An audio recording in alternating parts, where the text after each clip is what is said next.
في صحفي زملكاوي عبقري عمل بث مباشر للجماهير الزملكاوية العريضة، وطلب منهم يشيروا البث وينشروه علشان الاكتشاف الخطير اللي هو انفرد بيه ينتشر، والدنيا كلها تعرف المؤامرة اللي بيتعرض لها نادي الزمالك، ولك الله يا زمالك والحاجات الحلوة اللي بتعلي الريتش دي. المهم ان الاكتشاف النووي اللي وصل له عن طريق احد مصادره المهمين جدا في اتحاد الكورة ان الزمالك مش هيأيد صفقات الا لما يدفع الديون اللي عليه للاتحاد. وطبعا لان الصحفي الزملكاوي لا يجيد فن القراءة وجمهور الصفوة لا يجيد القراءة، فما حدش قال لهم ان ده قرار من اتحاد الكورة بعد بيه خطاب رسمي لكل المناطق التابعة للاتحاد وكل الأندية من أكتر من أسبوع، وتم نشره في الميديا.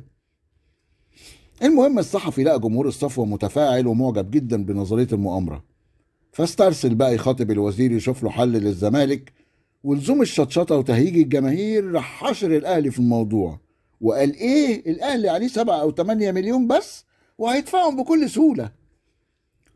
وابتدى يخاطب اتحاد الكورة، فاكرين لما زمان كنتوا بتتشتموا وتتبهدلوا على الهوا وتأيدوا اللعيبة ورجلكوا فوق رقبتكم، ولا علشان مجلس الزمالك الحالي مؤدب فهتعملوا عليه رجالة؟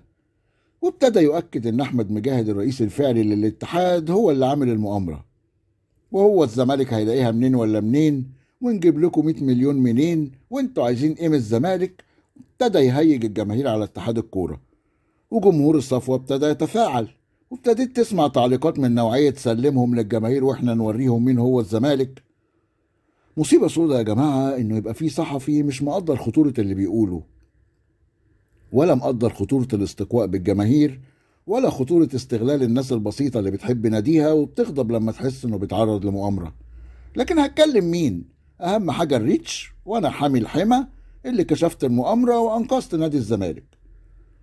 طبعا ده اختصار للي قاله، لكن العقلية والمنطق من عالم آخر مش معانا على وجه البسيطة. الغريب ان التفاعلات كلها من عينة انت راجل محترم ولازم تكون في مجلس إدارة الزمالك ويا ريت كل الزملكاوية زيك. ما كانش ده بقى حالنا، صفوة صفوة على الآخر يعني. بصراحة اللي زي ده الواحد ما ينفعش يرد عليه، لأن ده صحفي براس بخاخة وملوش غير في بخ الفتن والمؤامرات. لكن يبقى سؤال بسيط من ضمن عشرات الأسئلة، يا ترى نفهم من كلامك ان الزمالك هيجدد لزيزو ب 240 مليون جنيه ومش عايز تدفع الرسوم اللي جزء منها بيروح ضرائب للدولة؟ العيب مش عليك، العيب على اللي بيدلع الزمالك بقاله سنين طويلة، خلت المجاملة أصبحت واجب قومي. عموما ما تقلقش انت وجمهور الصفوة واعملوا صفقات عادي جدا، انا متأكد ان وزير اللامساس هيتصرف، احنا اصلا جايبينه عشان الحاجات اللي زي دي، ناس ما عندهاش دم.